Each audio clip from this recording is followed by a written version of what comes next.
राम राम मंडळी, माझ्या आजच्या यूट्यूब ब्लॉगमध्ये तुमच्या सगळ्यांचं स्वागत करते. आज मी घरातले कामं केले. कामं करता करता म्हणजे जेवण बनवता फजिती पण झाली माझी. आणि मी आज मिशो ॲफिलिएटची काही व्हिडिओ पण बनवले. त्यात बांगड्या केवढ्या भारी होत्या ना, एक नंबर ना, खरंच माझी शपथ. मी बांगड्या घालून मस्त थोडासा स्टाईल पण केली, तुम्हाला बघायला भेटेलच, बघा तुम्ही व्हिडिओ. आणि लापशी बनवली, पिल्लूचं जे जेवण आहे ते सगळं. आता हे जे डायपर आहेत ना, डॉक्टरने सांगितलं की पहिलेवाले डायपर ठेवून द्या आणि जुनेवाले डायपर, कारण पिल्लूला रॅशेस व्हायला लागले म्हणून त्यासाठी जुनेच मागवले.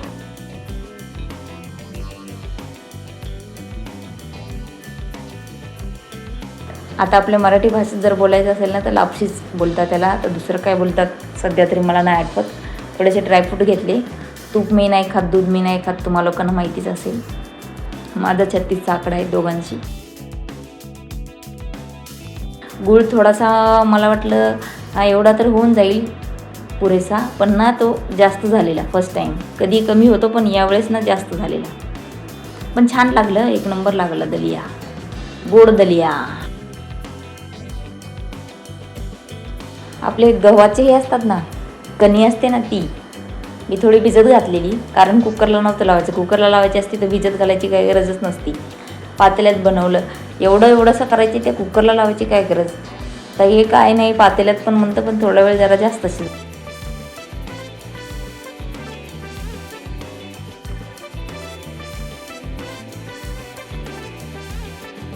गूळ टाकून घेतला, ड्रायफ्रूट टाकून घेतले आणि उकळी आल्याच्या नंतर तो दलिया टाकला, त्याच्यात शिजू दिलं. मग चांगलं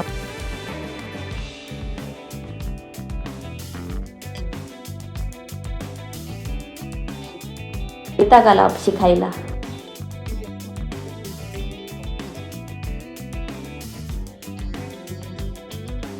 हे कांदा आपण जे ज्वारीची भाकर उरलेली ना, त्याचे मी तुकडे बनवणार होते.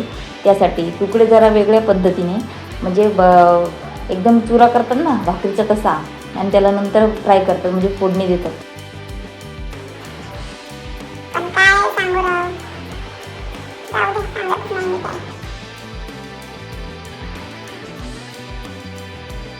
तुम्हाला एक गोष्ट सांगू, आत्ता 12 वाजले. मी व्हिडिओला आवाज देते माझा. तर खरं गोष्ट सांगू का, इथं मी मुंबईला राहते आणि गाववाले आहेत. बंगला आहे आमच्या घरापुढे, म्हणजे गाववाल्याचा. भरपूर बंगले आहेत एकाच आतमध्ये, भरपूर सारे. आता नाव नाही घेणार, असं आणि घेणंसुद्धा चुकीचंच आहे. तर त्या लोकांनी ना, कुणाचा तरी बड्डे आहे त्यांच्या घरी, तर अर्धा तास फटाके फोडले. ते एवढे जोरात की कुणाच्या जर काळजान जवळ जर असेल ना, तो एखादा माणूस मरून जाईल, एवढं जोरात. अरे एवढेच तुम्हाला हे पैशाचा उलट आला आहे, तर तुम्ही जावा ना कुठं, किती लोकांना गरज आहे पैशाची, त्यांना द्या ना. हे ना माझं बोलणं आहे बरं का, असं मला वाटतं. हे असं असतं, पैसे असणाऱ्या लोकांकडे असं, नसणारे त्यांच्याकडे पैसे नाही, ते माझ्यासारखे बोंबळत बसतात. जाऊ द्या, राहू द्या, त्यांचं नशीब, आपण कुणाविषयी बोलून काय फायदा. मला या गोष्टीचा त्रास झाला म्हणून मी बोलले. का त्रास झाला की माझं छोटंसं बाळ आहे घरात, त्याच्या डोक्यावर काय परिणाम पडेल एवढा जोर आवाज जर ऐकला तर. त्याने लोकांना समजतच नाही राव, खरंच. मी माझ्या बाळाला लहानपणापासून चांगली शिकवण देईल एकदम. कुठल्या गोष्टीने काय होतं, त्याचा वाईट, त्याच्या दोन्ही सांगणार गोष्टीचा हेतू, वाईट आणि चांगलं दोन्ही पण.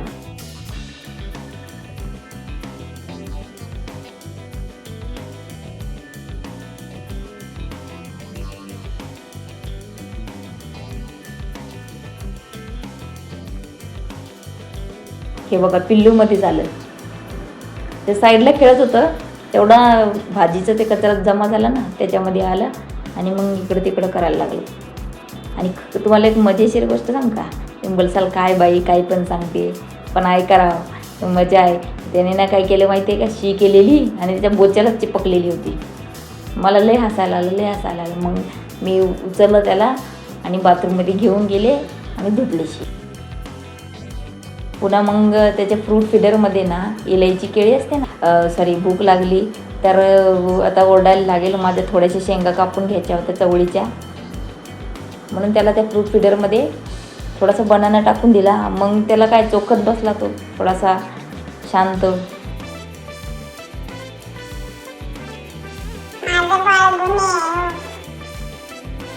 तिकडं कचरा साफ करतो बघा. ह्या साईडला घेतला तर ह्या साईडला घेतलं येणार पुढं पुढं पुढं पुढं.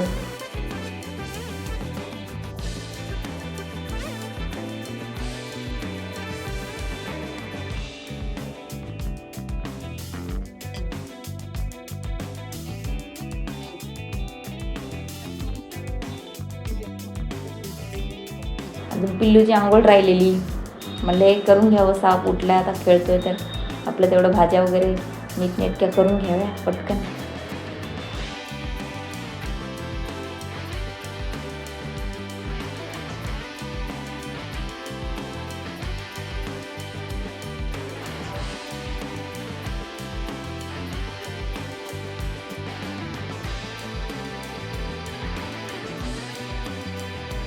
बघा माझ्या बांगड्या. लाल लाल कलरची बांगडीचा कलर लाल. पुढचं काय राहू ना? हां, चाल माझ्यासोबत चाल. लाल लाल कलरची नव्हते, ह्या मल्टी कलरच्या बांगड्या होत्या. कशा वाटल्या तुम्हाला? आवडल्या का? तुम्हाला माझे यूट्यूब ब्लॉग आवडत असतील तर प्लीज माझ्या चॅनलला सबस्क्राईब करा. आता माझं नवीनच आहे यूट्यूब चॅनल म्हणून. बघा काढून ठेवल्या. लोकांच्या बांगड्या घालून आपण जास्त शहाणपणा नाही करायचं. थोडंसं ठीक आहे हो, जास्त नाही.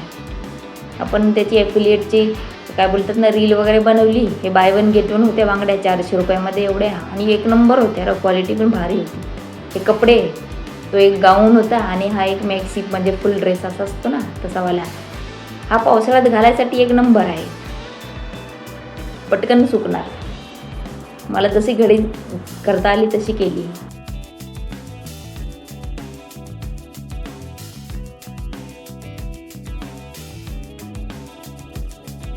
हा गाऊन तर एवढा भारी होता ना, त्याचा कपडा एकदम कॉटनचा होता आणि एक नंबर होता.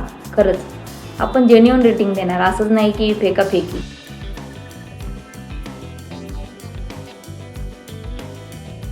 चला मग राम राम मंडळी. जाता जाता आली घटका. बाय.